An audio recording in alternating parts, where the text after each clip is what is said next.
तो आपको लगता है कि बैंक आपकी प्रॉपर्टी को सील कर सकता है या आपसे छीन सकता है।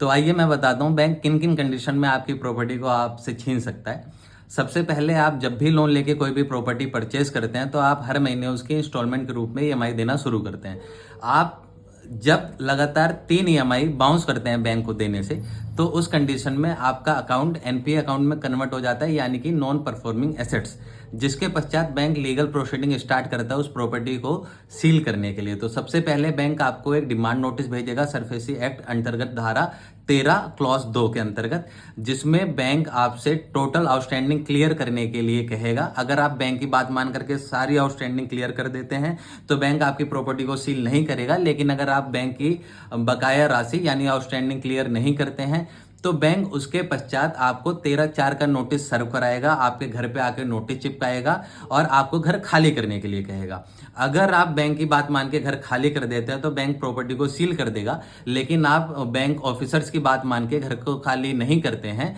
तो बैंक एप्लीकेशन फाइल करेगा संबंधित मजिस्ट्रेट की कोर्ट में, यानी कि अगर आप दिल्ली में रहते हैं तो सीएमएम की कोर्ट में, जहां से सीएमएम बैंक के सभी डॉक्यूमेंट चेक करेगा और वो देखेगा कि बैंक ने आपको 13/2 और 13/4 का नोटिस टाइमली सर्व किया है कि नहीं। अगर आप बैंक ने आपको 13/2 13/4 का नोटिस सर्व किया है तो जिसके बाद सीएमएम बैंक के फेवर में ऑर्डर कर देगा कि वो आपकी प्रॉपर्टी पे पुलिस बल की सहायता से आकर के सील लगा सकते हैं।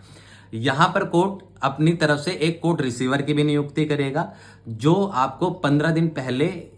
सील करने से एक नोटिस जारी करके एक सूचना देगा और आपको बताएगा कि आप इस दिनांक तक अपनी प्रॉपर्टी को खाली कर दें या जो भी सामान है वो निकाल लें, अदरवाइज आपकी प्रॉपर्टी सामान सहित वो और पुलिस बल वाले आकर के सील कर देंगे पुलिस फोर्स के साथ। अगर आप उस प्रॉपर्टी को खाली कर देते हैं तो ठीक है, नहीं तो जो भी डेट रिसीवर कोर्ट रिसीवर जो भी डेट फिक्स करेगा उस डेट पे आकर के वो लोग प्रॉपर्टी को सील कर देंगे और जो प्रॉपर्टी है उससे बैंक को कोर्ट रिसीवर हैंड ओवर कर देगा।